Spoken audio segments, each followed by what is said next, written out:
चलो हम आगे अब 8वीं का पहला चैप्टर का आगे का पढ़ेंगे, बुआई। गांव में आपने बुआई देखी होगी, सब आप लोग जब गर्मियों की छुट्टियों में जाते हो तो आपने जब बुआई होती है तब देखा होगा। बुआई किस प्रकार से होती है इसके अंदर भी बताया है, ठीक है। बुआई की फसल उत्पादन सबसे महत्वपूर्ण चरण है। बुआई करना सबसे महत्वपूर्ण कार्य होता है खेती बाड़ी में।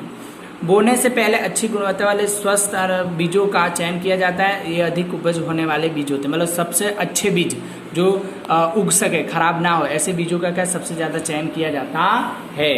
आगे देखेंगे तो क्या कुछ बीजों के जल के ऊपर तैरते हुए जो बीज पानी के बैठ जाते हैं। हमने देखा होगा कि बहुत सारे ऐसे बीज होते हैं जो कि हम लोग जब पानी के अंदर डालते हैं तो पानी के अंदर जाते हैं और बैठ जाते हैं, और कुछ बीज कहते हैं पानी के ऊपर आ जाते हैं। क्यों आते हैं? वो बीज क्या होते हैं? खराब बीज होते हैं। क्या होते हैं? खराब हो जाते। जो खराब बीज होते हैं वो क्या पानी के ऊपर आ जाते हैं और उनको निकाल के फेंक दिया जाता है। वो क्या अस्वस्थ बीज कहा जाता है और क्षतिग्रस्त बीज के रूप में भी गिना जाता है, वो इसमें बोला गया।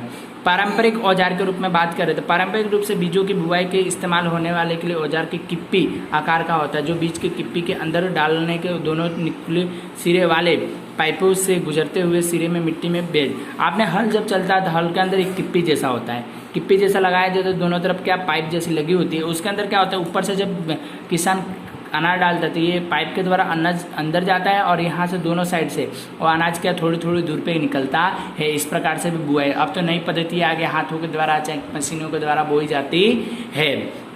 आगे देखेंगे तो आगे दिया गया है कि सीड ड्रिल जो भी ये ट्रैक्टर के अंदर लगाए जाते हैं, नई पद्धति के अनुसार है। तो आजकल की बुआई के लिए ट्रैक्टर द्वारा संचालित सीड ड्रिल का उपयोग होता है। इसके बीजों के द्वारा सामान्य दूरी पर गहरा बनी रहती है और यह निश्चित दूरी पर बुआई के बाद बीज मिट्टी द्वारा ढक जाए। इसे बीजों को पक्षियों के द्वारा खाए जाने का रोका जा सकता है सीड के द्वारा बुआई के। इसके अंदर क्या होता है कि सीड के द्वारा कि इसके अंदर जो बनाया होता है तो अलग अलग दूरी होती है। इसके अंदर जब ऊपर से अनाज डाला जाता है तो अलग अलग दूरी के ऊपर क्या होता है कि बीज होता है, और इसी के अंदर क्या डालते ही बीज वो क्या मिट्टी से ढक देता है। जब मिट्टी से ढक देता है तो क्या मिट्टी से ढक जाने के द्वारा कोई पक्षी, अन्य पक्षी इसको खा सकता नहीं है, खा नहीं सकता है, जिस कारण से क्या ये सुरक्षित माना जाता है। नई पद्धति सुरक्षित रूप से क्या इसको मानी जाती है।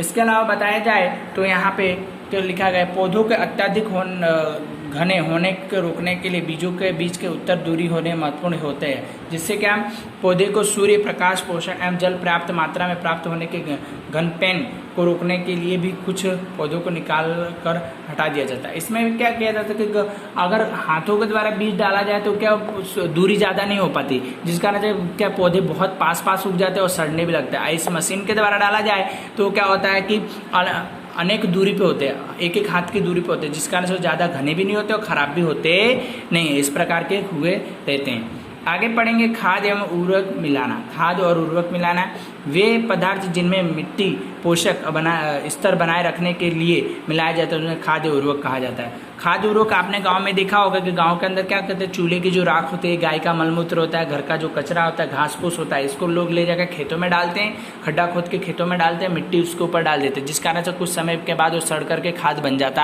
है।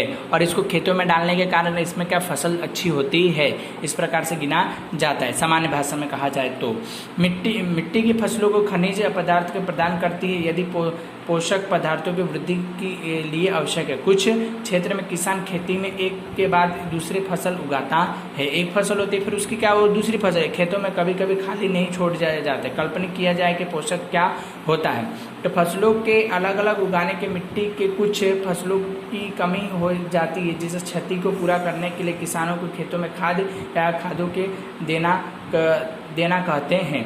क्या होता है कि किसान क्या करता है, अब जैसे कि माना कि जनवरी का महीना है तो जनवरी के महीने में क्या होगा, किसान क्या करेगा कि धान बो देगा। धान जैसे ही बोते हैं उसके बाद डायरेक्ट दिवाली में काट करके गेहूं बोते हैं। उस बीच में खेत खाली नहीं होता, और खेत खाली नहीं होता तो पहले का जो खाद डाला है वो कि उसके पोषक पूरा वो धान खींच लेता है, तो गेहूं के लिए कुछ बचता ही नहीं है। इस प्रकार से कुछ ना बचने के कारण उसकी उर्वरता कम हो जाए। उसकी उर्वरता को बढ़ाने के लिए, उसके पोषक तत्वों को बढ़ाने के लिए खाद डालना सबसे आवश्यक होता है। खाद का एक कार्बनिक पदार्थ है जो कि पौधों के जंतु और स्पष्ट से प्राप्त होता है। किसान पादप एवं जंतु अस्पष्ट के एक गड्ढे में डाल करके तथा उसमें से अपघटन होने के लिए खुला छोड़ दिया जाता है, जिसके उसमें जीवों में मतलब जो मैंने बताया वही है कि क्या होता है कि खड्डा खोदा जाता है, मीटर माप के खड्डा खोदा है, उसके अंदर पहले सबसे क्या होता है कि खरपतवार डाले जाते हैं, गोबर डाला जाता है, मिट्टी डाली जाती है, घर के चूल्हे के राख डाले जाते हैं, फिर उसके ऊपर से फिर से खरपतवार फिर मिट्टी डाल के उसको पानी डालकर ढक दिया जाता है मतलब। और फिर उस सड़ने के बाद